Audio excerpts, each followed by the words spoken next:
Je prie que tu finisses comme Jésus là où il y a un diable. Comme Anna, là où il y a une Pélina. Amen. Je prie que tu finisses comme Joseph, là où il y a une femme de Potiphar. Je prie que tu finisses comme David, là où il y a un Goliath.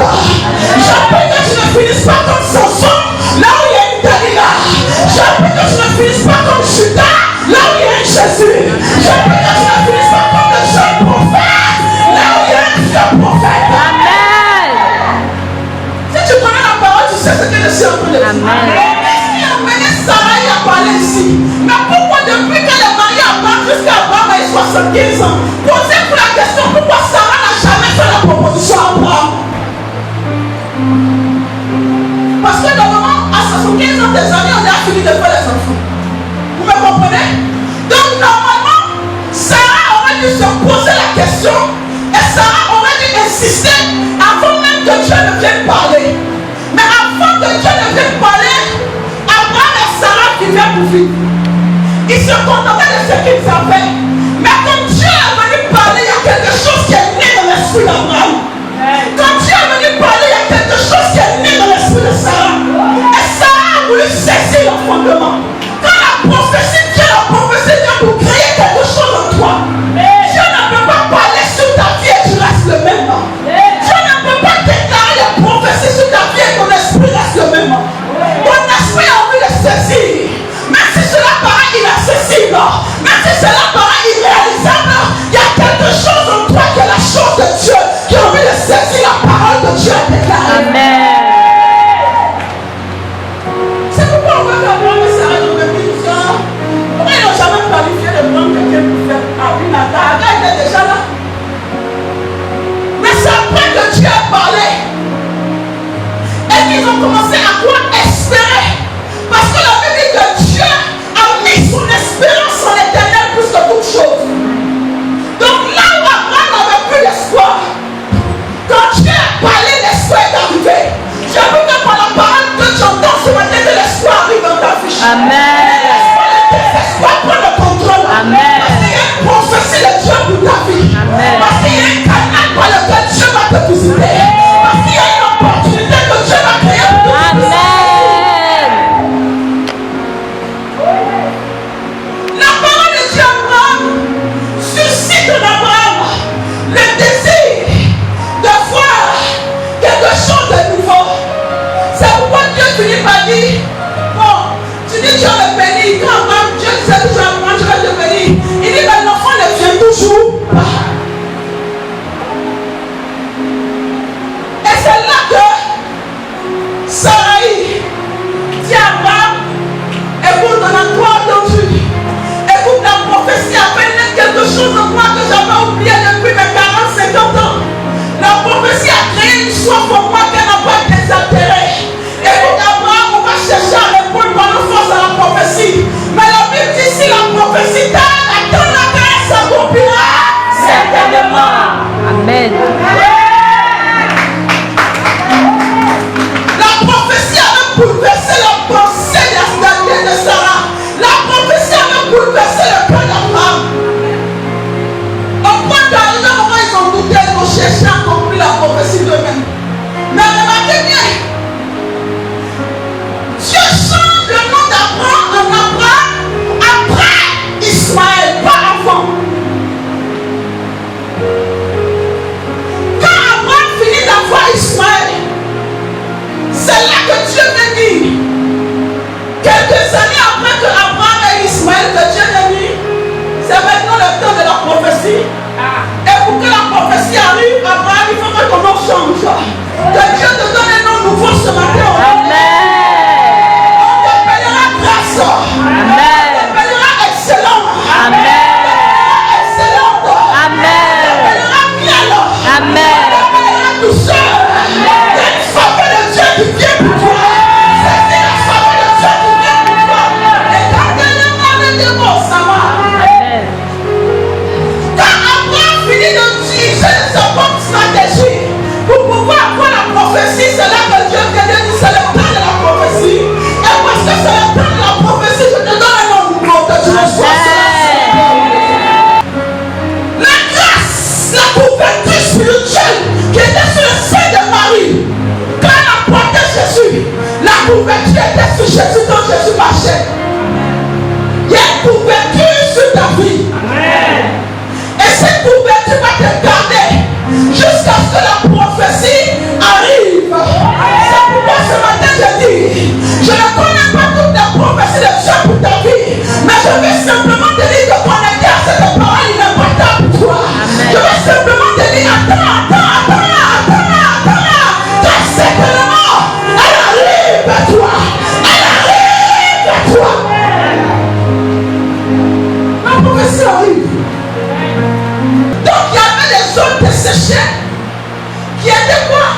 dispersés. Ça, c'était le commencement de la vision. Quand nous prenons les hommes sont un symbole fort. Les hommes symbolisent la profondeur des profondeurs de l'homme. Quand on veut représenter l'homme dans sa profondeur, mais on ne se rapporte pas à l'esprit. Ou alors, on parle des eaux de l'homme. Quand on parle des eaux, c'est qu'on parle des profondeurs de l'homme. Donc on comprend que c'est la profondeur de l'homme qui était touchée. C'est la profondeur de l'homme qui était athée. C'est la profondeur de l'homme qui était brisée. Et quand vous allez dans Jérémie 20, allons dans Jérémie pour venir. Donc Jérémie est en train de dire que Dieu a mis quelque chose dans ses eaux. Dieu a touché ses profondeurs de telle sorte que la surface de Jérémie n'a plus le contrôle. Quand la surface se dit non, je ne prophétise pas, je parle plus, je sers plus, je chante plus, je ne loue plus, je ne prie plus, je ne sers plus. Il y a un feu qui est dans ses eaux. Il y a un feu que Dieu a caché dans ses profondeurs qui l'oblige à revenir dans la présence de Dieu. Dieu ne cherche pas à toucher ta chair mais tes os. Et quand Dieu veut toucher les os des hommes, écoute-moi bien, il va enlever la peau, il va enlever les nerfs, il va enlever la chair, il va faire ce travail spirituellement pour qu'il puisse voir tes os et qu'il puisse mettre l'onction dans tes os. Donc quand la Bible parle de ces ossements péchés, il y a certainement une souffrance. Parce que si Dieu veut toucher tes os et qu'il doit enlever la peau spirituellement et qu'il doit enlever la chair spirituellement pour pouvoir atteindre tes os, ta chair va avoir mal. Ta chair va avoir mal quand tu n'auras pas d'argent à cause de l'éternel. Ta chair va avoir mal quand tu vas te priver de rapport sexuel à cause de l'éternel. Ta chair va avoir mal quand on va te mépriser à cause de l'éternel. Ta chair va avoir mal quand on va t'humilier à cause de l'éternel. Parce que Dieu a pour but de toucher tes os.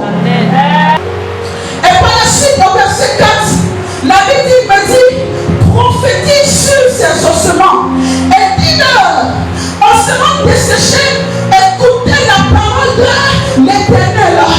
Bien-aimé, Dieu n'a pas dit à Ézéchiel, prie. Amen. Dieu n'a pas dit à Ézéchiel, pose des mains, fais quoi que ce soit. Mais Dieu dit à Ézéchiel, prophétise. C'est la prophétie qui envoie la vie de Dieu. Amen. Là où il y a la prophétie, il y a la vie de Dieu. Et c'est la vie de Dieu qui est capable de changer les situations. C'est la vie de Dieu qui est capable de changer les circonstances. Là où il n'y a pas de prophétie, il y a la mort. Il ne considère jamais la mort comme la mort là où Dieu n'a pas encore parlé. Tant que Dieu n'a pas encore parlé, la mort n'est pas morte. La mort ne restera pas morte. Parce que quand Dieu va parler, la mort va devenir vie. Amen. Donc au verset 5, avant qu'on ne prophétise que la peau, les nerfs, la chair ne vont arriver, on prophétise d'abord l'esprit. Or l'esprit va venir en dernier. L'esprit a été prophétisé d'abord, mais la chair va venir avant l'esprit. Cherchez premièrement le royaume et sa justice, et les choses vous seront données par-dessus. Celui qui met l'esprit devant, les choses de la vie de ce monde vont venir te suivre au nom de Jésus. Amen. Dans ta vie, mets l'esprit de Dieu devant. N'aie pas peur de mettre l'esprit de Dieu devant.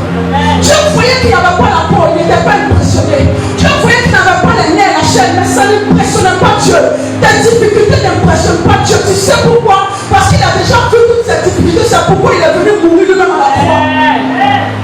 Mais il n'est pas seulement mort, il a aussi ressuscité. Et parce qu'il a ressuscité, tes difficultés-là, il peut les régler en un clin d'œil.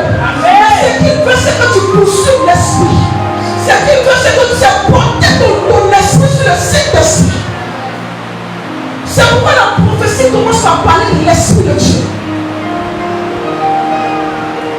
Quelqu'un aime ce que l'esprit dit ce matin. Dieu vous bénisse. Donc il faut prophétiser que je vais envoyer l'esprit. Donc il y a des choses qu'on prophétise dans ta vie. Tu vois rien, tu dis, mais pourquoi on ne prophétise pas pour t'aider, puis c'est pour moi, non là-bas. Dieu voit le bruit. Et il veut t'emmener à voir loin.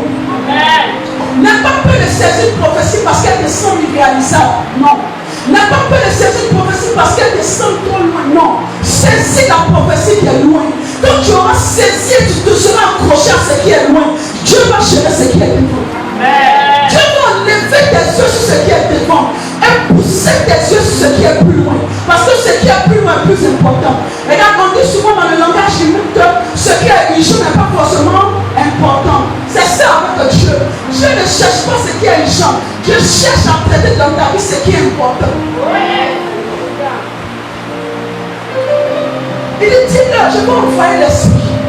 Ce matin, que Dieu envoie son esprit dans ta vie. Amen. Pour que tu aies la force de le chercher. Pour que tu aies la force de l'adorer. Pour que tu aies la force de faire sa volonté.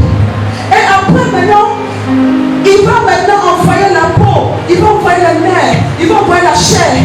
Et après, il va revenir encore sur le côté esprit. Parce que Dieu, c'est le chiffre du témoignage. Et c'est l'esprit de Dieu qui nous donne d'avoir un témoignage. N'oublie jamais ça, il n'y a pas de témoignage sans esprit de Dieu. Dans la présence de Dieu, si tu veux témoigner, la clé c'est l'esprit de Dieu. La clé revient 2 fois le fait. C'est très important, ça m'a touché quand j'ai vu cela. Parce que Dieu, il a mal quand il faut que les hommes vivent comme si son esprit n'est pas puissant. Parce qu'il sait ce que l'esprit peut apporter dans la vie d'un homme. Et donc quand il finit de parler comme ça, en premier de l'esprit qui va venir, il parle maintenant, il dit 3 choses. Dis avec moi 3 choses. Il parle les 3 manières dont ces 3 choses qui manquaient vont venir. Ces choses ne vont pas venir de la même manière. Il aurait pu dire, je donnerai la peau, je donnerai les nerfs, je donnerai la chair. Mais il ne dit pas ça. Regardez bien ce qu'il dit au verset 6. Il dit, je donnerai les nerfs, je ferai croître la chair et je couvrirai de peau. Dans ta vie, il y a des choses que Dieu va te donner. Amen. Il y a des choses, ce que Dieu donne, ça ne sont pas les choses dont on n'a pas besoin de faire beaucoup d'efforts. Mais Dieu décide de nous donner. Que Dieu te donne quelque chose ce matin. Et il y a des choses dans ta vie qui vont croître. Ces choses-là prennent le temps. Les choses qui vont croître. Il dit, je vais croître la chair. Quand on parle de croissance, on parle d'1.0 à 1.1000, 1 milliard, 1 point infini, plus avec le Dieu. Il dit, je vais faire croître. Il y a des choses dans ta vie qui vont croître. Et je prie pendant que tu entends ce message. Tout ce qui avait bloqué le processus de la croissance dans ta vie soit brisé par la puissance de la parole de Dieu.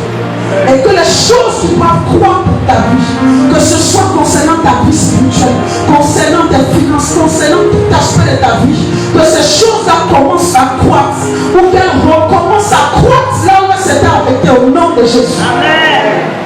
Et il dit, je vais couvrir de la peau. Parce que la Bible dit, c'est la bénédiction de l'Éternel qui enrichit et il ne la fait suivre d'aucun chagrin. Il veille sur la bénédiction. Ce qui couvre, ce qui cache, ce qui couvre, ce qui garde la bénédiction. Si la bénédiction n'est pas sécurisée, elle peut être ôtée. Mais Dieu va couvrir ce qu'il te donne ce matin.